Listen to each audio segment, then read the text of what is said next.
How can 30 men vanish in broad daylight, leaving behind their tools, their wages, and their families? And why would their story stay buried for over 60 years? In 1942, 30 miners walked into the earth and were never seen again. The truth didn't emerge until decades later, in the most unexpected place, a forgotten basement beneath a crumbling building, hundreds of miles from where they disappeared. This isn't a story about an accident. This isn't a tale of men who simply lost their way in the darkness below. This is about murder, conspiracy, and a cover-up so deep that it took 6 decades for the earth to give up its secrets. The men who entered Blackrock Mine on that October morning had no idea they were walking into their graves. They had no idea that powerful forces had already decided their fate. And they had no idea that their families would spend the rest of their lives wondering what happened to the men they loved. But the dead don't stay buried forever. Sometimes, they have stories to tell. The mountain town of Cedar Ridge, West Virginia, existed for one reason: coal. Black veins of it ran through the hills like arteries, feeding the furnaces of a nation at war. The men who dug it from the earth were heroes in their own way, powering the factories that built the planes and tanks that would win the war. Blackrock Mine employed nearly 200 men, but there were 30 who worked the deepest shaft, Tunnel 7. These weren't newcomers or drifters. These were men who'd been digging coal for years, men who knew every inch of those tunnels, men who could feel the mountain's moods in their bones. Thomas McKenna had been working Tunnel 7 for 12 years. At 43, he was the crew's unofficial leader, the man the younger miners looked to when the timber creaked or the air felt wrong. His wife Sarah had packed his lunch that morning: 2 sandwiches, an apple, and the thermos of coffee that had kept him warm through 1,000 shifts. "Don't work too hard," she'd said, kissing his cheek as he headed out the door. "Johnny's got a baseball game tonight." Thomas had smiled. Wouldn't miss it. But Thomas McKenna would never see his son play baseball again. The 30 men gathered at the mine entrance at 6 in the morning, just as they had every day for years. They joked about the weather, complained about their aching backs, and shared cigarettes in the cold mountain air. The mine supervisor, Carl Hutchins, checked his roster twice. 30 names, 30 men present and accounted for. At 6:15, the cage descended into the earth, carrying the men into the darkness of Tunnel 7. At 6:45, the cage returned to the surface. Empty. The men were supposed to finish their shift at 6 that evening. When the cage came up empty at the end of the day, the families waiting at home assumed there had been overtime, maybe a problem with the machinery. Coal mines were dangerous places, and delays weren't uncommon. But when midnight came and went, and the men still hadn't returned home, Sarah McKenna walked to her neighbor's house. Then another, and another. By dawn, 30 families knew something was terribly wrong. Authorities searched the tunnels, but what they found made no sense at all. Sheriff Dale Morrison had been keeping the peace in Cedar Ridge for 15 years. He'd dealt with mine accidents before: cave-ins, gas explosions, equipment failures. But he'd never seen anything like this. The men's lunch pails sat exactly where they'd left them at the entrance to Tunnel 7. Their tools were arranged in neat rows, as if they'd simply walked away mid-task. The mining carts were full of coal, ready to be hauled to the surface. There were no signs of struggle, no blood, no bodies. It was as if 30 men had simply evaporated.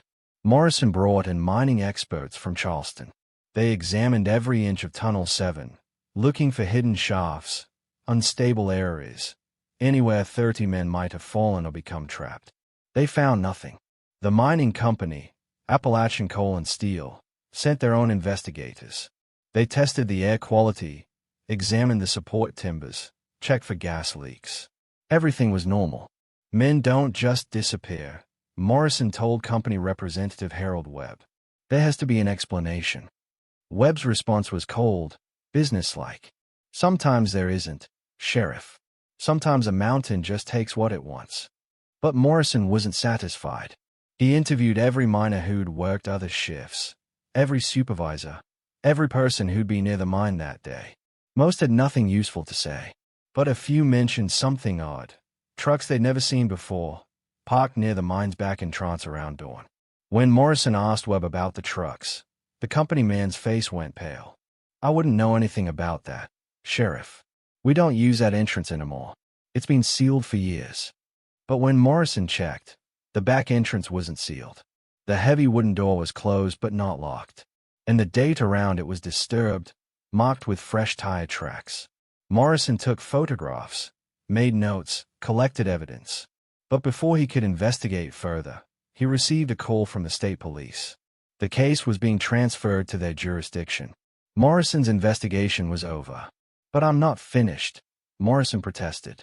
Yes, you are, came the reply. Orders from Charleston. This is out of your hands now. The state investigators spent 3 days at the mine. They interviewed no one, examined nothing Morrison hadn't already covered, and reached their conclusion quickly. The 30 miners had deserted their posts. In wartime, with labor shortages everywhere, men sometimes abandoned difficult jobs for better opportunities elsewhere. The case was closed. The families were devastated. Desertion meant no death benefits, no compensation, no help for the widows and children left behind. Sarah McKenna found herself alone with 2 children and no income. The other families faced the same hardship. Some detectives weren't convinced. Their notes revealed a disturbing possibility that someone wanted these men gone and had the power to make it happen.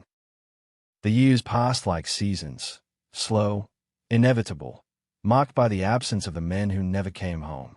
Cedar Ridge became known for its ghost stories, and Black Rock Mine became the setting for the most persistent legend of all, the mine that ate men.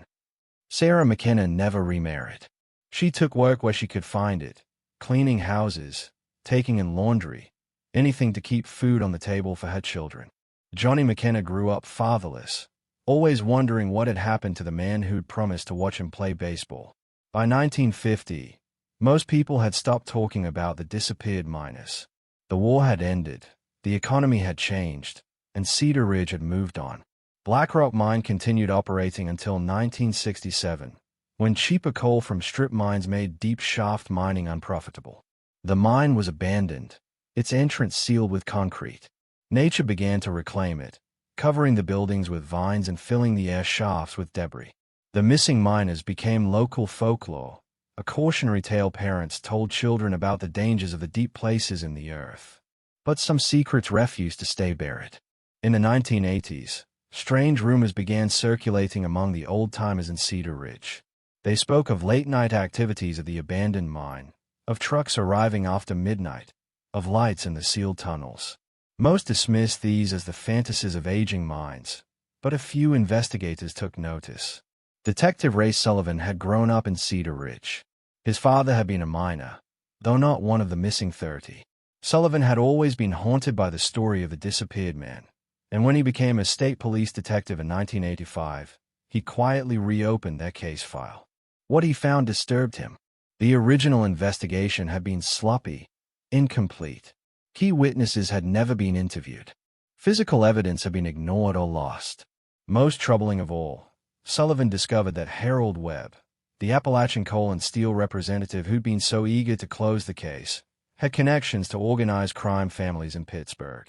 Sullivan began conducting his own investigation, but before he could make significant progress, he was transferred to another district. His replacement was given explicit instructions. The Black Rock Mine case was not to be reopened under any circumstances. The years continued to pass. The miners' families grew older, their children moved away, and the story of the missing 30 began to fade from memory. But 60 miles away, in the basement of an abandoned warehouse in the town of Millfield, something waited in the darkness. Something that would change everything. In 2004, a demolition crew arrived at the old Millfield Storage Company building. The structure had been empty for decades, its windows broken, its roof collapsing. The city had condemned it as a safety hazard, and the wrecking ball was finally coming. Foreman Mike Torres had demolished dozens of old buildings, but something about this one felt different. The basement was unusually deep, and parts of it were sealed off with concrete walls that seemed newer than the rest of the structure.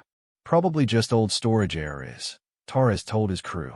Break through those walls first. We need to make sure there's nothing hazardous down there before we bring the whole building down. What they unearthed was not just history. It was evidence of mass murder. The sledgehammer hit the concrete wall with a dull thud, sending cracked spiderwebbing across its surface. Mike Torres had expected the barrier to crumble easily. Most of these old basement walls were poorly constructed, more for privacy than protection. But this wall was different. It was thick, professionally poured, reinforced with steel. Someone had built it to last. "This is going to take a while," Torres called to his crew. Whoever built this thing didn't want anyone getting through. It took 3 hours to break through the concrete. When the wall finally gave way, a wave of stale air rushed out, carrying with it an odor that made the men step back, covering their noses with their shirts. "Jesus," muttered crew member Danny Walsh. "Smells like something died down here." Torres shined his flashlight through the hole they created. The beam revealed a room about 20 feet square, its concrete floor covered with dozens of rusted metal barrels. Each barrel was sealed with a heavy lid, and each bore a number painted in white, 1 through 30. "Call the police," Torres said quietly. "Right now." The Millfield Police Department arrived within minutes, followed by the county sheriff, the state police, and finally a team of FBI agents. The basement was cordoned off, and Torres and his crew were questioned extensively about what they'd found. Detective Lisa Chen had seen a lot in her 15 years with the state police, but the basement of the Millfield Storage Company building was unlike anything she'd encountered. The barrels were arranged in neat rows, as if someone had taken great care in their placement. Each was identical, 55-gallon drums, industrial grade, built to contain hazardous materials. The first barrel was opened at 3:47 p.m. on October 15, 2004. Inside were human remains, a complete skeleton, along with personal effects that had somehow survived the decades. A wallet, a pocket watch, a pair of wire-rimmed glasses. The wallet contained identification: Thomas McKenna, age 43, Cedar Ridge, West Virginia. Chen felt a chill run down her spine. She'd heard the story of the missing miners, but like most people, she'd assumed it was just local folklore. The second barrel contained more remains, along with a mining helmet and a lunch pail. The third held a skeleton wearing the remnants of work clothes, along with a time card from Blackrock Mine dated October 12, 1942. One by one, the barrels were opened. One by one, the missing miners of Cedar Ridge were found. But the number of barrels shocked even seasoned detectives: 30 containers, exactly matching the number of men who had vanished without a trace 62 years earlier. The forensics work took months, but the results were undeniable.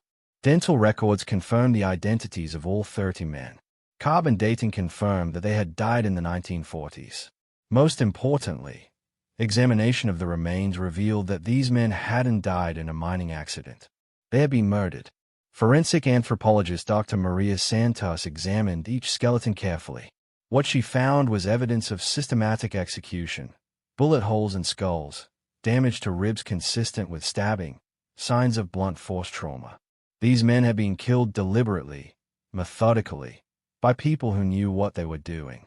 This wasn't random violence, Dr. Santos told Detective Chen. This was planned, professional. Someone wanted these men dead, and they had the resources to make it happen. But who? And why? The answer lay in the basement itself. Hidden beneath one of the barrels, investigators found a metal box containing documents that had somehow survived the decades. Bills of lading, shipping manifests, and payment records that painted a picture of a conspiracy that reached far beyond Cedar Ridge. The Millfield Storage Company had been a front for illegal activities: smuggling, black market goods, and most disturbing of all, human trafficking. During World War II, when labor was scarce and oversight was limited, the company had been using forced labor in its operations. Foreign workers, prisoners of war, and others had been brought to work sites throughout West Virginia, hidden from authorities and worked to death. The 30 miners of Blackrock Mine had discovered this operation. Working in Tunnel 7, the deepest part of the mine, they had broken through into an abandoned section that connected to the trafficking network. They had seen things they weren't supposed to see, learned things they weren't supposed to know. And for that knowledge, they had paid with their lives. The documents revealed a network of corruption that included mine supervisors, local officials, and law enforcement. The rushed investigation, the quick conclusion of desertion, the transfer of jurisdiction. It had all been orchestrated to cover up mass murder. But the most shocking discovery was yet to come. The Millfield Storage Company had been owned by a holding corporation that still existed in 2004. The same families, the same power structure, the same influence that had silenced 30 men in 1942 was still active, still wealthy, still covering up their crimes.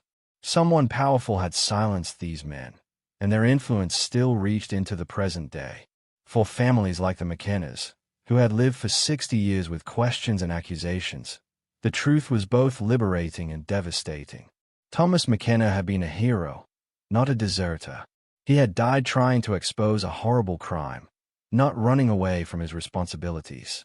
Sarah McKenna had died in 1989, never knowing what happened to her husband. But her son Johnny, now in his 70s, finally had answers. "My father didn't abandon us," he told reporters through his tears. "He died trying to do the right thing." The discovery made national news. 30 miners found after 60 years, read the headlines. Mass murder cover-up exposed. But the story was far from over. And just when detectives thought the case was closed, the past came roaring back to life. Detective Chen's investigation into the documents found in the basement led her into a maze of corporate records, shell companies, and hidden connections that stretched across decades. The Millfield Storage Company had been owned by Tri-State Holdings, which was controlled by Mountain View Enterprises, which was ultimately owned by the Blackwood Group, a powerful conglomerate with interests in mining, transportation, and real estate development. The Blackwood Group still existed in 2004, now run by the grandchildren of the men who had ordered the miners' deaths. They owned shopping centers, office buildings, and vast tracts of land throughout West Virginia and Pennsylvania. They were respectable business people, pillars of their communities, generous donors to charities and political campaigns. They were also the inheritors of a family business built on murder. Chen's investigation revealed that the trafficking operation hadn't ended with the miners' deaths. It had continued throughout the war and beyond, evolving with the times. In the 1950s, the network had moved into labor exploitation in steel mills and factories. In the 1960s, they had branched into drug smuggling. By the 1980s, they were involved in money laundering and political corruption. The 30 miners had been silenced because they had discovered the beginning of what would become a criminal empire. But Chen's investigation was making powerful people nervous. She began receiving warnings, subtle at first, then increasingly direct. Her superiors suggested she focus on other cases. She was told that the investigation was costing too much money, taking too much time, creating too many problems. When Chen persisted, she was transferred to a desk job in a distant district, far from the evidence and witnesses she needed to build her case. The families of the miners weren't about to let the truth be buried again. Led by Johnny McKenna, now 72 years old but determined to see justice for his father, they hired private investigators and attorneys. They organized protests, contacted journalists, and demanded that the investigation continue. Their efforts attracted the attention of FBI agents who specialized in organized crime. The federal investigation that followed would uncover connections between the Blackwood Group and criminal organizations across the country. But the Blackwoods weren't going down without a fight. Late one night, as Johnny McKenna returned to his home in Charleston, he noticed a black sedan following him. When he turned into his driveway, the car stopped across the street, its occupants watching his house. The next morning, McKenna found a note under his windshield wiper. "Your father should have minded his own business. Don't make his mistake." The intimidation campaign escalated quickly. Other family members received threatening phone calls. Private investigators found their tires slashed, their offices vandalized. One attorney representing the families was forced to withdraw from the case after his daughter was approached by strangers outside her school. But the families refused to be silenced. They had lived with questions for 60 years, and now that they had answers, they weren't going to let fear stop them from seeking justice. The breakthrough came when one of the FBI agents working the case made a personal connection to the story that changed everything. FBI agent David Morrison had been investigating organized crime for 12 years. He was good at his job, methodical, patient, thorough. He didn't let personal feelings interfere with his work, and he didn't take cases personally. Until he opened the file on the Blackrock Mine murders and saw a familiar name on the list of victims, Dale Morrison, age 45, Cedar Ridge, West Virginia. Morrison stayed at the document, reading the name again and again. His grandfather had been named Dale Morrison. His grandfather had been from West Virginia. But according to family history, his grandfather had died in a mining accident in 1943. Morrison had been raised by his grandmother after his father died in Vietnam. She had told him stories about his grandfather, a man who had been the sheriff of a small mountain town, a man who had always tried to do the right thing, even when it was difficult.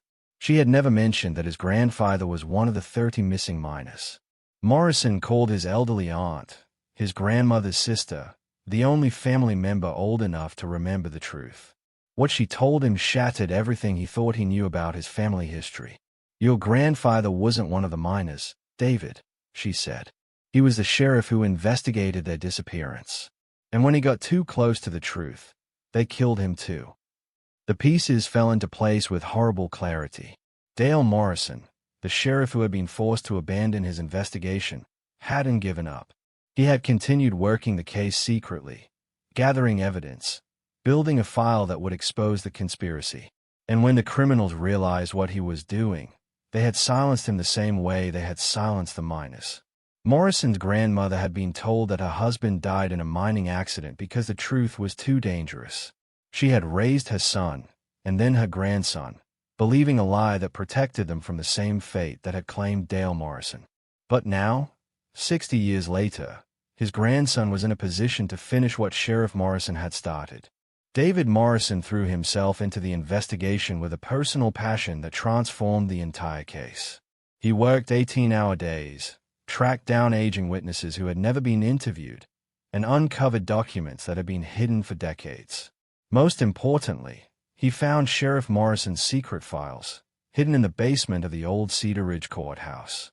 The files contained photographs, witness statements, and evidence that proved the 30 miners had been murdered as part of a cover-up orchestrated by Appalachian Coal and Steel and their criminal partners. The files also contained a list of everyone involved in the conspiracy, names, dates, locations, and proof of their crimes. Some of those names belonged to people who were still alive in 2004. The emotional high point came when Morrison stood in the basement where his grandfather had hidden the evidence, holding documents that proved the truth his family had been denied for 6 decades. He was a federal agent now, with resources and authority his grandfather never had. He was going to finish this case, no matter what it cost. The arrest began at dawn on March 15, 2005. FBI agents simultaneously raided homes and offices across 3 states, armed with warrants based on evidence that had taken agents months to compile. The conspiracy that had killed 30 miners and covered up their murders for 60 years was finally exposed. Charles Blackwood III, 78 years old and chairman of the Blackwood Group, was arrested at his mansion outside Pittsburgh. His son Robert, the company's CEO, was taken into custody at his office. Dozens of others, corporate executives, retired officials, aging criminals who thought their past was safely buried, found themselves facing federal charges. The legal proceedings that followed made headlines for months. The evidence was overwhelming: documents, photographs, witness testimony, and the remains of 30 men who had died for trying to expose the truth. For the families of the miners, the trials provided the closure they had sought for decades. Thomas McKenna hadn't been a deserter who abandoned his family. He had been a hero who died trying to stop a criminal enterprise. His son Johnny, now 73, sat in the courtroom every day, watching as the truth his father had died for finally came to light. He was a good man, Johnny told reporters after the verdicts were announced. He died protecting other people from harm.